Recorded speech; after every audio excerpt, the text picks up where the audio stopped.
प्यारे बच्चों, आज हम हिंदी व्याकरण का पार्ट 2 देखेंगे, जो कि है वर्ण विचार।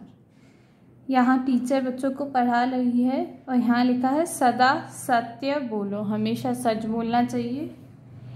इस वाक्य में 3 शब्द हैं। कितने शब्द हैं?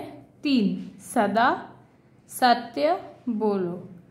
सदा में आधा स प्लस अ से स बना, फिर दा के लिए आधा द और आ की मात्रा सदा। ऐसे ही सत्य में आधा स अ से स प्लस आधा त प्लस य प्लस अ, सत्य। यहाँ त आधा था तो हमने उसको हाफ ही लिखा है। बोलो, आधा ब ओ की मात्रा प्लस आधा ल और ओ की मात्रा, बोलो। उपयुक्त वाक्य में प्रयुक्त तीनों शब्द कई ध्वनियों से मेल से बने हैं। जो ये वाक्य है, इसमें जो शब्द है, इसमें बहुत सारी ध्वनियाँ यूज़ हुई हैं। उन सब के ध्वनियों को जब हमने अच्छे से यूज़ करा है तब आपका एक सेंटेंस बना है, ठीक है, जो आपको समझ भी आ रहा है। ये सभी ध्वनियाँ ऐसी हैं जिनके और टुकड़े नहीं किए जा सकते। और ये जो अपन ने डिवीज़न करा है वर्ड में से, आपका जो ये शब्द है इसमें से वर्ण अलग अलग करा है, डिवाइड करा है, इसका और छोटा पार्ट हम नहीं कर सकते हैं। ये सबसे छोटा पार्ट है किसी भी वर्ण का। अतः ये सभी वर्ण हैं और ये सारे क्या हैं? ये आपके वर्ड के वर्ण हैं, ठीक है। भाषा की सबसे छोटी इकाई या ध्वनि को वर्ण कहते हैं। भाषा में जो सबसे छोटा पार्ट होता है ना, जैसे इंग्लिश में आपके अल्फ़ाबेट्स होते हैं, वैसे हिंदी में ये वर्ण होते हैं। ये भाषा की सबसे छोटा पार्ट होता है, सबसे छोटी इकाई होती है। और भाषा में सबसे छोटी जो इकाई होती है उसको क्या कहा जाता है? वर्ण। अब देखिए वर्णमाला। प्रत्येक भाषा में अनेक वर्ण होते हैं। हिंदी भाषा में प्रयोग में लाए जाने वाले सभी वर्णों के निश्चित और क्रमिक समूह को हिंदी वर्णमाला कहते हैं। हर एक भाषा में डिफरेंट वर्ण होते हैं और अपनी हिंदी भाषा में सारे वर्णों को एक पर्टिकुलर जगह दी गई है और एक पर्टिकुलर मैनर में ही बोले जाते हैं। जैसे आप वर्णमाला बोलते हैं तो पहले आप अ आ इ ई उ ऊ इससे स्टार्ट करते हैं। आप ऐसे थोड़ा है कि क से स्टार्ट कर दिया, क ख ग घ। आप प्रॉपर तरीके से स्टार्ट करते हैं और आपके जो भी वर्ण हैं उसको प्रॉपर जगह दी गई है, ठीक है। जैसे क है तो क के पीछे ही ख आएगा, ख के पीछे ही ग आएगा। आप ग से स्टार्ट नहीं कर सकते। आप वर्णमाला ऐसे नहीं बोल सकते ग क ख घ ण, ऐसे नहीं बोल सकते। जो वर्ण जिस प्लेस पे है आपको उसी प्लेस पे वह वर्ण बोलना होगा। अब वर्णों के भेद कितने प्रकार का होता है आपका वर्ण? हिंदी भाषा में वर्ण 2 प्रकार के होते हैं, स्वर तथा व्यंजन। कितने प्रकार का है? 2। एक होता है स्वर, एक होता है व्यंजन। जो वर्ण दूसरे वर्णों की सहायता के बिना लिखे या बोले जाते हैं उन्हें स्वर कहते हैं। हिंदी वर्णमाला में निम्नलिखित 11 स्वर होते हैं। कोई भी वर्ण जिसको बोलने में किसी और वर्ण का भी यूज़ ना करना पड़े, उस तरह के वर्ण स्वर कहलाते हैं। हमारी हिंदी लैंग्वेज में, हिंदी भाषा में 11 स्वर हैं। अ आ ई उ ऊ, ऋषि, ए ओ और औ, ठीक। अब आते हैं व्यंजन। जो वर्ण स्वरों की सहायता से लिखे या बोले जाते हैं उन्हें व्यंजन कहते हैं। हिंदी वर्णमाला में निम्नलिखित 33 व्यंजन है। जिस वर्ण की किसी और वर्ण की ज़रूरत हो, जिस वर्ण को किसी और वर्ण की ज़रूरत हो, जैसे क में पीछे आपका अ का साउंड आ रहा है, च में अ का साउंड आ रहा है, म में भी अ म पीछे आपका लास्ट में अ का साउंड आ रहा है। जिस वर्ण को किसी और वर्ण की ज़रूरत हो वो सारे वर्ण कहलाते हैं व्यंजन। हमारी हिंदी भाषा में कुल 33 व्यंजन है, मतलब 33 व्यंजन है। स्वर तथा व्यंजन के अतिरिक्त अन्य शब्दों को भी हिंदी वर्णमाला में प्रयोग किया जाता है। जैसे आपके स्वर और व्यंजन के अलावा भी कुछ वर्णों का हिंदी में हम यूज करते हैं, उनके बारे में देखते हैं। संयुक्त व्यंजन श्र, त्र, ज्ञ व श, ये क्या है? ये है आपके संयुक्त व्यंजन। ये दो व्यंजनों के मेल से बनते हैं। ये जो आपने अभी व्यंजन देखे हैं ये दो व्यंजनों के मेल से बने हैं।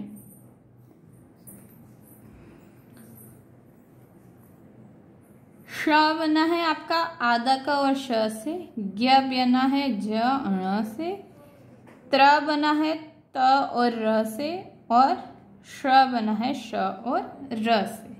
ये सारे कौन से व्यंजन हैं? ये संयुक्त व्यंजन है। अतिरिक्त व्यंजन, अतिरिक्त व्यंजन कौन सा है आपका? ड और ड। स ड क, ये है ड, ठीक है, ये क्या है? ड़। स ड क, पेड़, पकड़, इन सब में क्या आ रहा है? ड़। ये है ड, पढ़ना, बढ़ना, बूढ़ा, इन सब में ड आ रहा है और इन सब में ड़ आ रहा है। ये है अतिरिक्त व्यंजन। फिर आते हैं आपके अयोगवाह। इसमें क्या क्या होता है? इसमें होता है आपका अनुस्वार, जिसमें ऊपर आप डॉट लगाते हैं, अनुनासिक मतलब चंद्र बिंदु का यूज होना, विसर्ग मतलब 2 डॉट का। अनुस्वार में आएगा शंख, गंगा, जंगल, कंगा, कंचन, इसमें सब में ऊपर अ की वो साउंड आ रही है, तो ये डॉट है अनुस्वार। फिर आता है आपका अनुनासिक, चंद्र बिंदु, माँ, आँख, गांव, इसमें आपका क्या लग रहे हैं? इन सब में आपका ये चंद्र बिंदु लग रहा है। फिर आता है विसर्ग, इसमें 2 डॉट लगते हैं और इसको ह की फॉर्म में हम प्रोनाउंस करते हैं।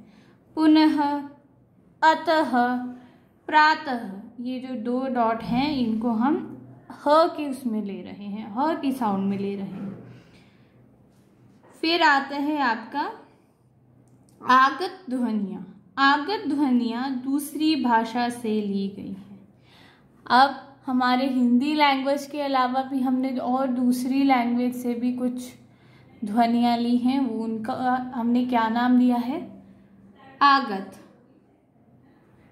आ, डॉक्टर, इसमें चंद्र बिंदु नहीं है, हम डॉक्टर नहीं डॉक्टर बोल रहे हैं। नाक से साउंड नहीं आ रहा है, आपकी नोज से साउंड नहीं आ रहा है। माल, काफी, ये सिर्फ हम इसमें आपका नोज का यूज नहीं हो रहा है। चंद्र बिंदु में आपका डॉट लगता है, इसमें सिर्फ ऐसे एक छोटा यू बन जाता है। ज के नीचे डॉट तो ज, इसमें आपकी जेड की साउंड आएगी, ऐसे जैसे बीज करती है ना, बजिंग साउंड, इसमें वैसी साउंड आएगी ज। जमीन, जिला, बाजार, ठीक है। फिर आपके आता है, ये जब फ के नीचे डॉट लगा होता है तो उसको रफ बोलते हैं। रफ्तार, ब रफ, फौज, फो नहीं बोल रहे हैं, फौ बोल रहे हैं। इन सब में आपका जैसे ज में साउंड निकल रहा था वैसे ही आपका फ में निकल रहा है। रफ्तार, बर्फ, फौज। ठीक है। फिर विशेष, अनुस्वार, अनुनासिक, चंद्र बिंदु तथा विसर्ग को ना तो स्वर माना जाता है ना ही व्यंजन, अतः इन्हें अयोग्यवाह कहा जाता है। जो भी ये 3 टाइप्स हैं, अनुस्वार, अनुनासिक और विसर्ग, इनको अयोग्यवाह कहा जाता है।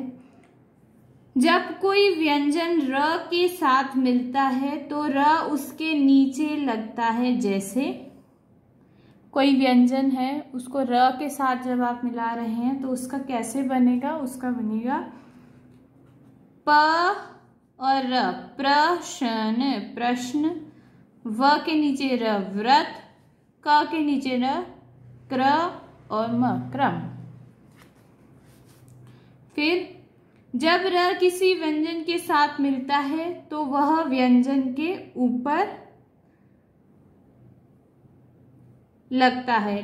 कैसे लगता है, इस फॉर्म में, जैसे धर्म, कर्म, दर्शन, आशीर्वाद और आदि। ट और ड के साथ र हमेशा नीचे जुड़ता है। कैसे, ऐसे, राष्ट्र, ड्रम, ट्रक। नेक्स्ट टॉपिक है आपका मात्रा। ध्यान पूर्वक पढ़िए तथा समझिए। गुलाब, अब गुलाब को जब अपन ने ब्रेक करा तो ग आधा ग उ प्लस आधा ल आ प्लस ब प्लस अ, गुलाब। सिमिलरली महिला, म आधा म अ प्लस आधा ह और छोटी ई प्लस ल प्लस आ, महिला। यहाँ ध्यान दीजिए, महिला में ई के स्थान पर इस साइन का ये साइन लगाया है तथा गुलाब में ऊ के स्थान पर ये वाली साइन लगा है। ये मात्राएं हैं जो आपके स्वर की जगह पे यूज हो रही हैं। और आ के स्थान पर एक डंडा चिन्ह का प्रयोग किया गया है। ये चिन्ह ही मात्रा कहलाते हैं। ये जो भी आपने स्वर की प्लेस पे, स्वर की जगह पे इन साइंस का, इन चिन्हों का यूज किया है, ये चिन्ह क्या कहलाते हैं, मात्रा। व्यंजनों के साथ स्वर जिस रूप में जुड़ता है वे मात्रा कहलाते हैं। आपके जितने भी व्यंजन हैं उसके साथ स्वर को हम जोड़ रहे हैं तो स्वर लिखा नहीं जाता, हम अलग अलग चिन्ह यूज करते हैं। वो क्या होते हैं, वो मात्रा होते हैं। अब यहाँ आपके स्वर के स्थान पे मात्रा किस तरह से प्रयोग की जाती है वो बताया गया है। अ के स्थान पर कोई मात्रा नहीं लिखती, ये आपके आधे व्यंजन को पूरा करता है। जैसे क, आ के में डंडी खिंचती है, क आधा क और आ का, जैसे कान। ऐसे ही आपके आखिर तक और तक आपकी मात्राएं हैं। किताब, यहाँ पे छोटी ई की मात्रा, कीमत बड़ी ई की मात्रा, कुशल छोटा ऊ, कूप बड़ा ऊ, कृष्ण यहाँ पे ऋषि की मात्रा, केतली इसमें क पे ए की मात्रा, ए की मात्रा, के, कैसा, कैसा में ए की मात्रा लगी है 2, कोयल, कोयल में ओ की मात्रा लगी है क पे, और कोआ, कोआ में क पे ओ की मात्रा लगी है। विशेष, र व्यंजन के साथ छोटा ऊ तथा बड़ा ऊ की मात्रा नीचे ना लगकर व्यंजन के बीच में लगाई जाती है। अब आप जो र लिखते हैं उसमें छोटा ऊ और बड़ा ऊ आपका र के बीच में लगाया जाता है। कैसे देखते हैं, ये देखिए, ग प्लस ऊ प्लस र प्लस ऊ, गुरु। ग में ऊ की मात्रा, छोटे ऊ की मात्रा तो नीचे लगी है, बट र में बीच में लगाई है, ऐसे। ऐसे ही अमरूद, आधा म र पे बड़े ऊ की मात्रा द और यहाँ पे बड़े ऊ की मात्रा गोला बना के और नीचे इस तरह लगाई गई है। ठीक है। भाषा की सबसे छोटी इकाई या ध्वनि को वर्ण कहा कहते हैं। भाषा की सबसे छोटी इकाई, सबसे छोटा जो वर्ड पार्ट अल्फाबेट, उसको क्या कहते हैं? वर्ण कहते हैं। वर्णों के व्यवस्थित समूह को वर्णमाला कहते हैं। और आपके जो वर्ण एक प्रॉपर वे में अरेंज रहते हैं उसको क्या कहते हैं? वर्णमाला। वर्ण दो प्रकार के होते हैं, 2 टाइप्स के होते हैं, स्वर और व्यंजन। दो व्यंजनों से मिलने वाले वर्णों को संयुक्त व्यंजन कहते हैं। जो 2 वर्ड से मिलकर बनते हैं उनको कौन से व्यंजन कहते हैं? संयुक्त। व्यंजनों के साथ स्वर जिस रूप में जुड़ता है वह मात्रा कहलाते हैं। जो आपके व्यंजन है उसमें आपका स्वर जिस रूप में जुड़ता है उसको क्या कहते हैं हम? मात्रा। बच्चों, आपका सेकंड चैप्टर यहाँ खत्म होता है, कंप्लीट होता है।